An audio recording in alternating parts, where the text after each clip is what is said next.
Perhaps the fate of the McCain-Palin campaign lies in the hands of a power much greater than America's constitutionally designated democracy. In fact, your votes may not matter at all. Your prayers, however, that's a whole different ball of wax. In our #1 story in the countdown, Sarah Palin, messenger and messiah. The governor, in June of this year, addressing a graduating class of students at her one-time church, the Wasilla Assembly of God. Here she recalls how one pastor set the stage for her to win the gubernatorial election. He's praying, Lord, make a way, Lord, make a way. And I'm thinking, this guy is really bold. He doesn't even know what I'm going to do. He doesn't know what my plans are. And he's praying not, oh, Lord, if it be your will, may she become governor or whatever. No, he just prayed for it. He said, Lord, make a way and let her do this next step. Just like voters in the presidential election. This begs the question, of course, why bother? If you want to get something done, ask the Lord. He or she probably doesn't have much else to worry about besides oil pipelines.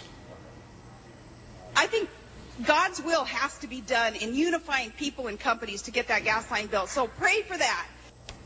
Meanwhile, for the past 6 years, Ms. Palin has been praying at the Wasilla Bible Church, which is now my mic now open? Yeah, for the last 6 years, Ms. Palin has been praying at the Wasilla Bible Church, which is now promoting a seminar that will turn, it says, gay people into straight people. According to the brochure, you'll be encouraged by the power of God's love and his desire to transform the lives of those impacted by homosexuality.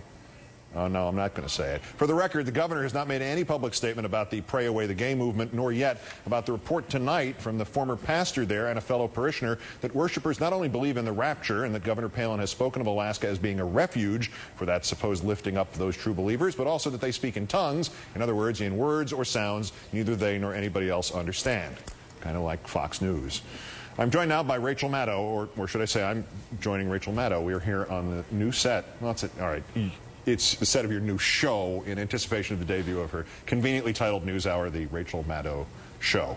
Hi, Keith. How are you? Thank you for coming over here. It's nice to see you. Near my office. Should we be terrified? You know, I think that a lot of people's religious beliefs seem terrifying or creepy or unknowable or whatever from outside the faith. That's why our founding fathers had this brilliant idea to say that government can't interfere in religion. Because when you're looking at somebody else's religion from outside, it often seems alarming. What Sarah Palin believes religiously isn't really any of our business.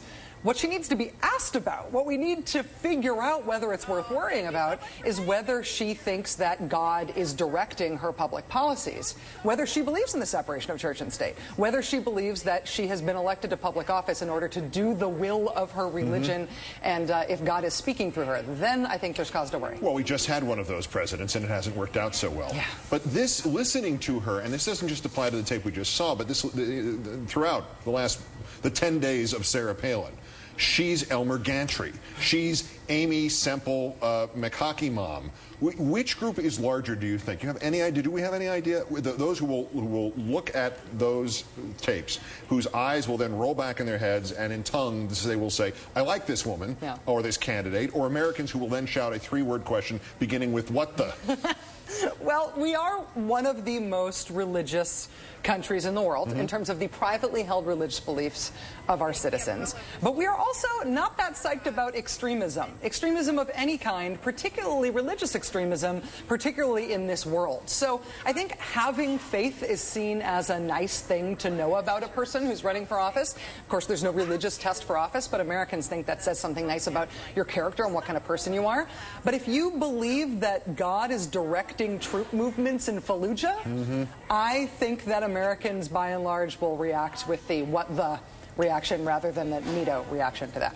Is it not safe to say, and I mean absolutely no disrespect to the belief in God, in fact, it's quite to the contrary, some of these things that are addressed to her deity, doesn't he, she, or it have better things to do? And if God really is working on this stuff, wouldn't God be better at it than God has apparently been? I mean, if God prefers Sarah Palin's specific Alaska pipeline idea, why hasn't construction started? You think that God could just, like, zip, zip, you know? That's the theory, anyway. Yeah. Now, here's an interesting thing from this church. What about this converting gay people into heterosexuals? Where does that actually stand on the list of good idea, bad idea in the public persona at this point, in this advanced stage of our civilization? I think that being gay may be caused by any number of different things. Okay. I can pretty much assure you that not praying enough isn't one of the things that causes the gay. I feel like, nobody's a total authority on the subject, but I don't think that's what does it.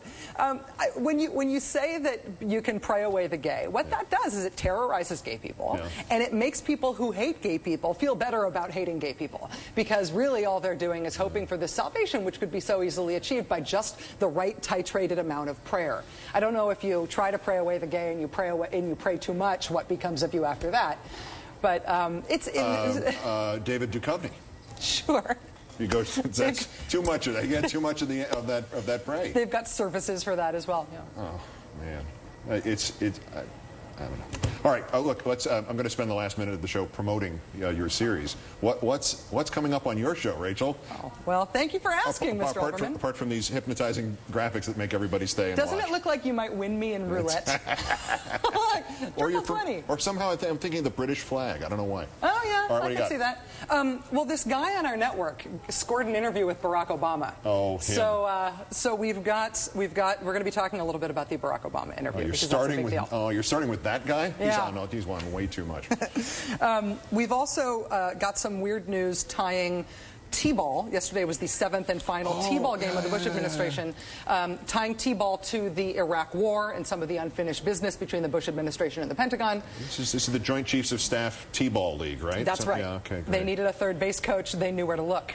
We've got Bishop T.D. Jakes, who is a megachurch pastor, going to be joining us to talk about some of these issues about Sarah Palin's religiosity in government. And I think that the Democrats are leaving some low-hanging fruit on the vine in terms of electoral opportunities. We're going to be talking about them screwing up in Congress. There's a lot to get to.